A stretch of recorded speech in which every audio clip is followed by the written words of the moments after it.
Shalom saudari, kita mulai lagi pendalaman Alkitab kita minggu ini. Masih dalam seri mengenal Tuhan lewat kelemahan manusia.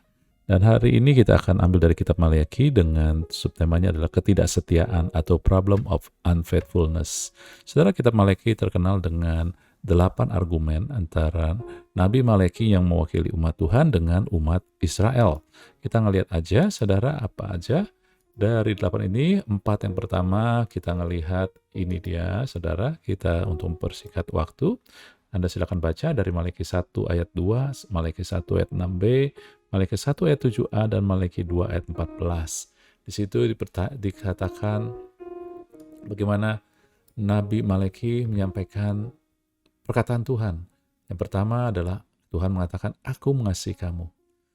Firman Tuhan, tetapi umat Israel berkata, "Dengan cara bagaimana engkau mengasihi kami?" Dan inilah juga yang sering kali menjadi pertanyaan orang percaya, karena ada suatu salah pengerti ataupun juga tidak mengenal Allah. Karena mereka melihat tentang kasih adalah mengikuti keinginan diri ataupun hanya memenuhi keinginan-keinginannya. Dan inilah yang membuat bangsa Israel pun tidak mengenal Tuhan. Ya, sehingga ketika mereka dikatakan Tuhan sangat mengasihi mereka, mereka bingung. Bagaimana Tuhan mengasihi kami? Keadaan kami dalam seperti ini, gitu ya. Kira-kira saudara seperti itu. Kemudian dalam pertanyaan kedua, dengan cara bagaimana kami menghina namamu? Karena dikoreksi, ditegur karena mereka menghina Tuhan. Tapi mereka nggak ngerti, masa kami menghina Tuhan? Karena menurut mereka tidak. Kemudian bagaimana kami mencemarkan? Karena menurut Tuhan mereka mencemarkan mesbah Tuhan. Dan keempat, oleh karena apa? Ya, mereka ditegur, tapi mereka dikasih tahu bahwa itu karena melanggar, ya, melupakan istri masa muda mereka. Saudara, artinya dari Tuhan memperlihatkan juga bahwa mengikuti Tuhan juga berbicara tentang kehidupan perjanjian dengan pasangan hidup kita. Kemudian dalam Maleakhi 2 ayat 17a dan Maleakhi 3 ayat 7, Tuhan mengatakan bahwa kamu menyusahkan Tuhan dengan perkataanmu, tapi mereka bingung perkataan yang bagaimana dan menyusahinya bagaimana, gitu kira-kira saudara ya. Dan di ayat 7-nya kemudian ya, Tuhan berkata, "Sejak nenek moyangmu kamu menyimpang ketetapanku dan tidak meliharanya. Kembali."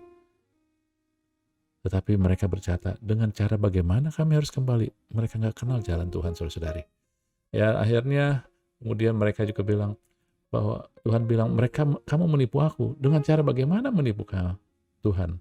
Ya, dalam hal keuangan, saudara. Kemudian terakhir, Maleakhi 3 ayat 13 sampai 14, ya, karena Tuhan menganggap mereka kurang ajar, lalu mereka bilang, bagaimana apa yang kami bicarakan di antara kami tentang engkau? Kenapa dibilang kurang ajar, gitu ya? Nanti kita akan melihat bahas itu. Oke, ini ada 8. Tetapi semua ini dimulai dengan kalimat pertama, yaitu aku mengasihi kamu, saudara-saudari. Tuhan mengatakan aku mengasihi kamu. Dimulai dengan fondasi pertama adalah kasih. Ketika Tuhan menyampaikan sesuatu dimulai dengan kasih, artinya dia sedang membangun, saudara. Kasih adalah fondasi dari semua hal yang dibangun Allah. Allah menciptakan, Allah membangun, Allah memulihkan, semua dimulai dengan fondasi kasih. Ketika kasih ini dibutuhkan di dalam, dikatakan di ayat, di keluhan kedua ataupun percakapan kedua, mereka nggak kenal, mereka nggak memiliki hubungan. Dalam hal ini dikatakan Bapa dan Anak dalam Maleakhi 1 ayat 6b, Bapa dengan Anak, hamba dengan Tuan, ya, tapi tentu kita sekarang dalam Yesus adalah Bapa dengan Anak, saudara. Jadi tujuan kasih adalah untuk membentuk relationship ataupun kasih, saudara-saudari. Amin. Nah, jadi Tuhan meletakkan fondasi kasih, tujuannya adalah untuk membangun hubungan, saudari. Tujuan Tuhan di sini adalah bukan mengkritik, bukan untuk menghukum, tetapi untuk membangun hubungan. Dan tiga area yang akan kita melihat, yang Tuhan bicarakan, yang menjadi titik lemah daripada bangsa Israel dan itu kita ini, ada 3, saudara-saudari. Dan area ini adalah, kalau kita mau lihat, berbicara tentang ministry, pelayanan, kemudian marriage, pernikahan, kemudian juga adalah money ataupun uang. Ini semua ada di sini, saudara ya. Misalkan membawa roti cemar itu adalah tugas dari para imam pelayanan. Dan memang kita setelah kita terima Yesus, maka kita ini adalah imam-imam, saudara. Jadi semua orang percaya adalah imam, memiliki pelayanan, memiliki panggilan, tujuan hidup kita ya. Terus kemudian juga ini kalau dengan kalau yang Malaki 2 ayat 14, misalkan saudara-saudari ya, karena ini Tuhan menegur karena mereka tidak setia dengan istri masa mudanya, ini tentang pernikahan. Tetapi kemudian kamu menyusahkan Tuhan dengan perkataanmu. Perkataannya bagaimana? Ya itu, yang kalau Anda baca selanjutnya, ya yang jahat dianggap benar. Artinya juga ini bicara tentang perjanjian. Ya karena ministry, merit, dan juga money ini berbicara tentang pengutusan, merit bicara perjanjian, covenant, dan uang itu bicara penggunaan. Anda dan saya sebagai orang percaya itu diutus. Entah Anda diutus dalam sebuah keluarga, dalam pekerjaan, dalam usaha, dalam sekolah, dalam kegiatan Anda, apapun juga. Kita diutus, saudara. Tetapi kita juga memiliki perjanjian. Kalau kita menikah, di situ ada perjanjian, covenant, pernikahan. Tetapi juga ada hal-hal yang lain dalam hidup kita itu juga yang mengikat di dalam perjanjian. Dan inilah, ya misalkan kamu menyusahi Tuhan dengan perkataan. Ini termasuk dalam perkataan yang bagaimana? Dilanjutkan di ayat sebelumnya, di ayat selanjutnya bahwa salah kita anggap benar. Nah, itu melanggar perjanjian. Gitu, oke ya? Saudara Anda jadi ngerti? Jadi disinilah bahwa 3 area yang Tuhan mau kita lihat tentang pengutusan, perjanjian, penggunaan.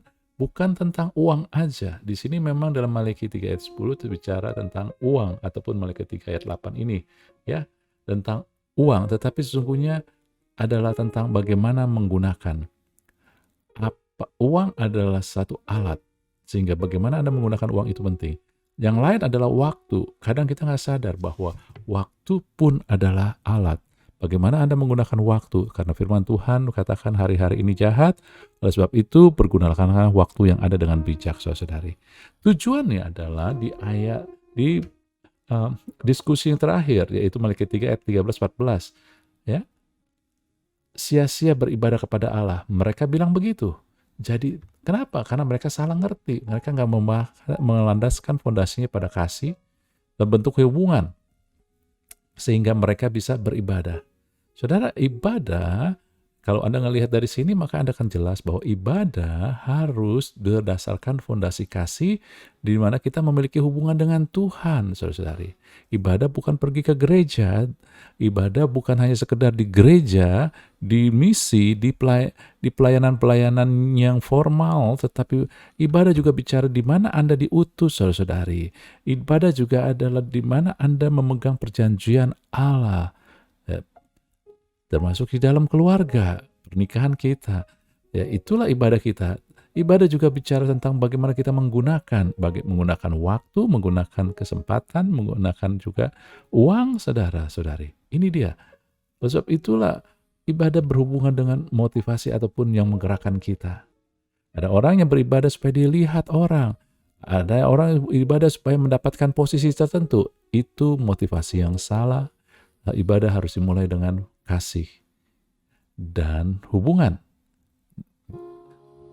Dan medannya adalah pengutusan, perjanjian, penggunaan, saudara-saudari. Ya, apa yang Tuhan percayakan pada kita. Oke, jadi disinilah kita ngelihat. Nah, masalah orang di Israel pada zaman Malaki saat itu adalah mereka sudah bangun bait Allah. Mereka sudah memperbaiki kota Yerusalem, tembok Yerusalem, dan juga pintu-pintunya. Tetapi kemudian mereka mulai menjadi suam-suam kuku. Mereka mulai menuruni standar tanpa mereka sadari, jadi rutinitas. Ini sering terjadi bukan pada kita. Ya, kehidupan kita jadi rutinitas, ibadah kita jadi rutinitas, maka kita mulai menurunkan standar. Kita mulai memberi yang terbaik. Kita mulai nggak membara. Artinya kita mulai jatuh dalam kesuam-suaman, saudara-saudari. Ini yang terjadi pada orang-orang di zaman Malaki. Mereka menjadi suam-suam, menurunkan standar, mereka akhirnya tidak lagi membara, mereka asal-asalan melakukan sesuatu, mereka memberi asal-asalan, mereka menganggap yang penting menjadi tidak terlalu penting, saudara-saudari. Dan ujungnya adalah mereka tidak setia. Saudara-saudari, ketidaksetiaan tidak datang langsung, tetapi dimulai dengan kesuam-suaman. Inilah yang sering terjadi kepada orang percaya, kita semua, saudari.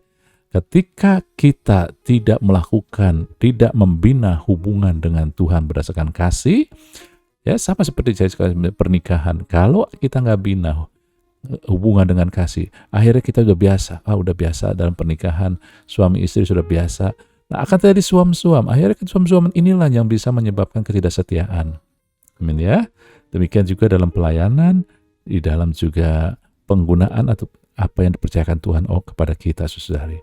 Sebab itu butuh sekali suatu api.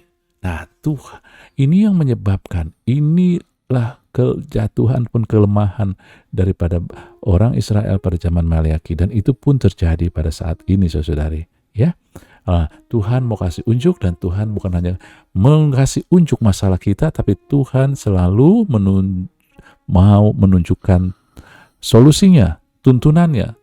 Solusinya adalah pada tuntunan Tuhan. Perkataan pertama dalam Maleaki 1 ayat 2, aku mengasihi kamu, firman Tuhan. Jadi kita sudah lihat bahwa kasih digunakan oleh Tuhan, selalu menggunakan kasih untuk membangun relationship, hubungan, saudari. Untuk kita bisa menghindar dari kesuam-suaman sehingga kita tidak setia, adalah kita mulai dengan memiliki hubungan dengan Tuhan. Hubungan kasih. Bukan hubungan, takut dihukum. Bukan, saudara. Tapi hubungan kasih. Ingat, hubungan kasih ini melampaui dari segala yang kita mungkin ngerti, karena kasih itu ada empat makna ataupun juga jenisnya. Satu, kasih yang eros, kasih yang filio, kasih yang storge, dan kasih yang agape. Saudari, yang Tuhan mau adalah agape. Kita rasakan, tidak rasakan, kita tahu bahwa kita dikasih. Kita lihat, nggak lihat, kita tahu kita dikasih. Oke? Apapun keadaan kita. Nah, itulah.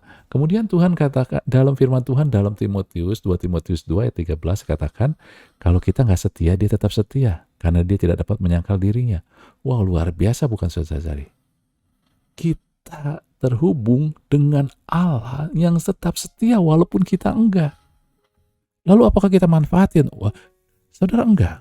Ingat ya bahwa kalau berhubungan dengan relationship, hubungan, saudara, kita tidak pernah memanfaatin. Semakin kita punya hubungan baik, maka kita tidak mau manfaatin. Misalkan ya, anak-anak Anda punya hubungan baik dengan Anda sebagai orang tua, mereka tahu Anda sangat mengasihi, maka mereka dengan sendirinya tidak mau melanggar peraturan ataupun melukai hati kita, walaupun ada celah ataupun kesempatan. Tetapi kalau kita bangun dengan hukum, dengan peraturan-peraturan doang, peraturan boleh diberikan tanpa kita memiliki rasa kasih. Artinya begitu, kita bikin peraturan semua berlaku pada semua orang yang kita nggak kenal, sehingga kita nggak perlu harus menunjukkan kasih kita, karena hukum ada dibikin sama rata semua. Dan itulah tapi kalau hukum ada celah, Anda akan manfaatkan. Tetapi dalam hubungan, apalagi hubungan kasih, ada celah, Anda nggak mau manfaatkan. Nah, Tuhan mau seperti itu, saudara-saudari. Oke? Karena kalau enggak, wah, Tuhan tetap setia walau saya nggak setia. Kalau gitu saya nggak setia aja. Bukan kayak begitu, saudara. Harus dimulai dengan kasih. Kalau kita mengalami kasih yang luar biasa, kita diperlakukan begitu baik, setia, Tuhan setia sama kita, masa kita enggak bahkan jadi setia? Oke, itu dia. Kemudian di dalam Maleaki juga dikatakan, Maleaki 1 ayat 5, Maleaki 1 ayat 11, Maleaki 1 ayat 14, Tuhan maha besar sampai di luar daerah Israel. Lihat, sampai di luar perbatasan Israel dan sekitarnya. Kemudian katakan, namaku besar di antara bangsa-bangsa. Lebih luas lagi, saudara. Melampaui daripada bangsa Israel, tetapi bangsa-bangsa lain. Yunani dan semua Romawi. Kemudian bagi 1:14, Tuhan itu Allah semesta alam. Melampaui lagi semua batas-batas daripada bumi, saudara. Alam. Jadi maksudnya apa? Saudara, sadarkah Anda dan saya ketika kita melihat ke atas, melihat kepada Allah, kepada Tuhan, bahwa Dia terhubung sama kita, dan sadarkah kita bahwa kita terhubung kepada Allah yang begitu setia, begitu mengasihi kita, begitu besar, begitu ajaib, saudara-saudari, begitu luar biasa. Apakah kita nggak beruntung? Apakah itu nggak membuat kita bergelora? Yang menjadi masalah adalah kita kadang menganggap hubungan dengan Tuhan itu sudah biasa. Akhirnya kita suam-suam. Tapi ketika kita mulai mikirkan betapa beruntungnya kita akan jadi nggak akan biasa-biasa. Saudara, langkah pertama dari suatu hubungan adalah melihat ke atas. Look up, saya bilang. Ya, bahwa Tuhan sangat mengasihi kita. Tuhan yang besar ini, Tuhan yang ajaib ini, Tuhan yang setianya luar biasa. Sehingga kita sangat beruntung, bukan? Lalu kemudian dalam Malaki 1 ayat 6, 2 ayat 14, 3 ayat 8 itu berbicara tentang kegagalan umat Israel, kegagalan kita. Ditegur sama Tuhan. Sehingga hal yang kedua, ketika kita bicara berhubungan, pertama kita ngelihat ke atas, yang maha tinggi, kemudian kita ngelihat ke dalam kita. Kenapa? Ke dalam kita akan ngelihat, kok saya sangat gak layak, tetapi Tuhan tetap mau terhubung sama saya ya. Saya seringkali gak mampu, gak lakukan sesuatu, saya gak berguna, tapi kok Tuhan tetap sayang saya dan hargai saya ya. Bagaimana kalau Anda mengalami hubungan ini? Bukankah Anda semakin terpana, semakin kagum, dan semakin gak mau main-main sama Tuhan? Semakin bergelora, bukan? Yang menjadi masalah kadang-kadang kita menganggap biasa dan kita menganggap kita sudah lebih baik, saudara. Sebaik apapun kita juga gak akan memenuhi standar Tuhan. Jadi, kita harus bersyukur sekali, saudari. Ya. Kemudian ayat Malaki 3 ayat 17, Malaki 4 ayat 2-3 dikatakan begini, mereka akan menjadi milik kesayanganku sendiri pada hari yang kusiapkan. Saya loncat ya, saya nggak baca semua. Kemudian kamu akan menginjak-injak orang fasik, artinya masalah kita, persoalan kita pada hari yang kusiapkan. Ingat saudara, saat Malaki itu Yesus belum lahir, sehingga kita belum jadi milik kesayangan, tapi akan. Ya, kita belum diberikan kemenangan, tapi akan menginjak-injak musuh. Saudara, yang ketiga dalam konteks ini adalah hubungan adalah satu, look up, kedua, look in, yang ketiga, look ahead, lihat ke depan. Apa akan jadinya ke depan? Di dalam kitab Malaki, ke depan kita akan ya jadi milik kesayangan Tuhan. Artinya siapa kita bagi Dia, saudara-saudari. Lalu kamu akan menginjak orang-orang yang fasik. Oleh karena apa? Oleh karena Tuhan, kita di dalam Tuhan yang melakukannya, bukan kita. Ya, itu dia. Jadi untuk suatu hubungan tetap membara, sehingga kita tetap setia, saudara, perlu hubungan kasih. Kemudian kita perlu melihat kedahsyatan, kebesaran orang yang pribadi yang terhubung dengan kita. Dan saat ini kita perlu hubungan dengan Tuhan. Lalu kemudian lihat diri kita, ketidaklayakan kita, sehingga kita betapa beruntungnya. Kenapa kita sia-siakan ya berhubungan dengan Tuhan ini? Lalu kita ngelihat apa yang Dia sediakan buat kita. Haleluya. Dan tetapi tambah hal lagi, tambah kabar sukacita lagi, kabar bonus lagi, bahwa sekarang Tuhan sudah mati, Tuhan Yesus sudah mati. Kita hidup di zaman pengorbanan Tuhan Yesus, sehingga ketika dikatakan look up, lihat ke atas, kita dapat tambahan, saudara. Bukan hanya melihat Dia yang mengasihi kita, Dia Allah yang besar, Allah yang maha setia, tetapi sekarang Yesus telah menjadi manusia. Ya, dulu Yesus sudah menjadi manusia, Dia mati buat kita, tetapi intinya adalah kita punya teladan. Sehingga ya, saudara, manusia itu adalah makhluk yang mudah untuk meniru kalau melihat, meneladani. Nah, dengan Yesus datang ke muka bumi sebagai manusia, maka Dia bisa kasih teladan sehingga kita bisa ikutin. Kita punya teladan bahwa Yesus setia hingga mati di salib, sehingga dikatakan dalam Filipi 2 ayat 8-11, Allah begitu meninggikan Dia karena Dia begitu setia sampai mati, sehingga diberikan nama di atas segala nama, supaya dalam nama Yesus bertekuk lutut yang ada di langit, yang ada di atas bumi, dan yang ada di bawah bumi, dan segala lidah mengaku Yesus Kristus adalah Tuhan bagi kemuliaan Allah Bapa. Luar biasa. Kemudian 2 Petrus 1 ayat 3 dan 4 dikatakan, kuasa ilahinya telah menganugerahkan kepada kita segala sesuatu yang berguna untuk kita hidup saleh. Untuk kita hidup saleh, butuh kuasa ilahi. Sehingga dikatakan akhirnya, kamu hasilnya boleh mengambil bagian dalam kodrat ilahi dan luput dari hawa nafsu duniawi. Saudara-saudari, ya, jadi kita ngelihat setelah kita terima Yesus, setelah Yesus lahir dan mati buat kita, maka ketika kita look in, lihat ke dalam diri kita, maka kita melihat ada kuasa ilahi dalam kita.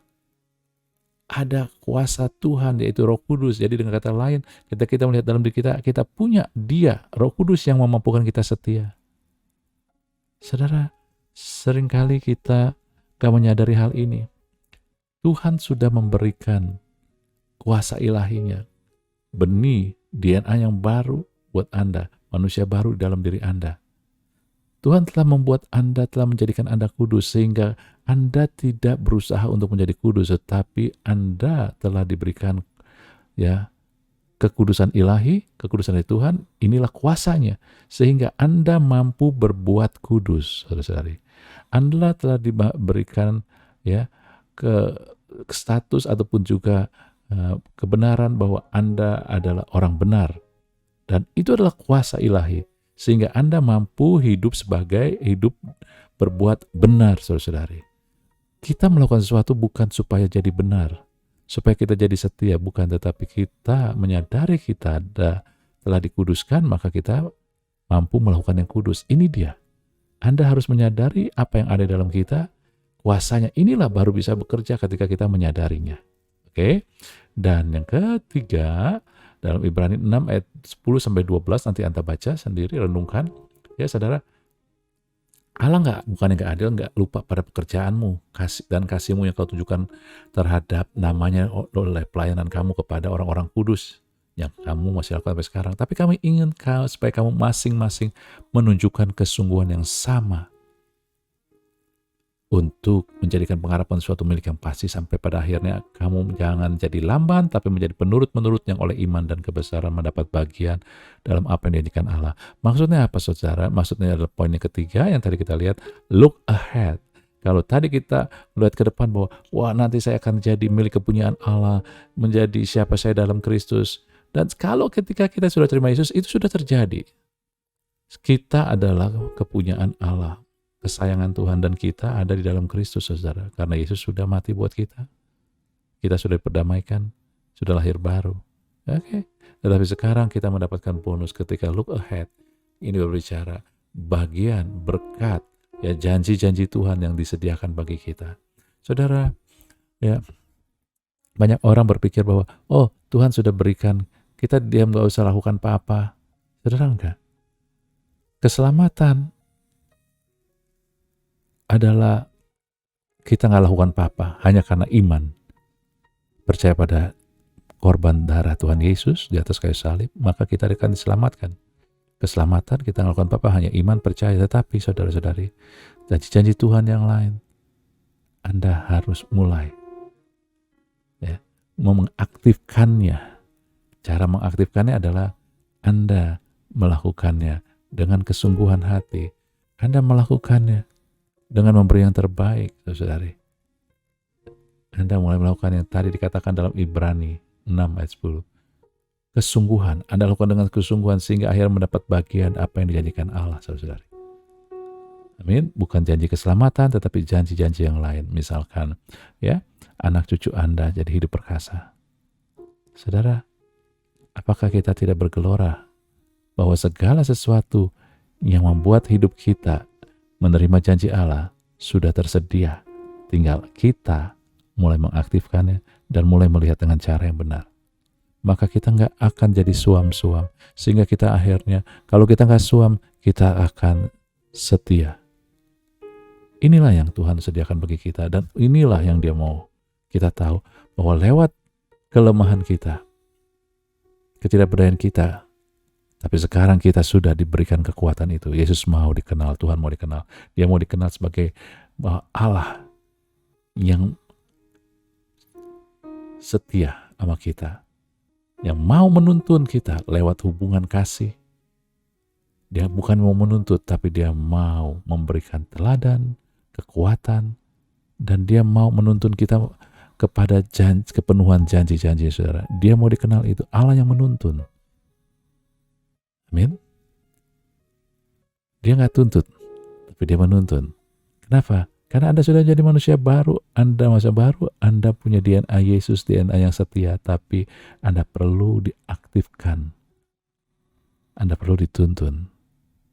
Amin. Dan itu Tuhan sudah sediakan semua. Oke, kita akhiri, Anda renungkan, ya. Dan tujuannya adalah kita bisa praktekkan, lakukan, bukan sekedar pengetahuan. Kiranya Tuhan memberkati kita semua. Haleluya. Amin.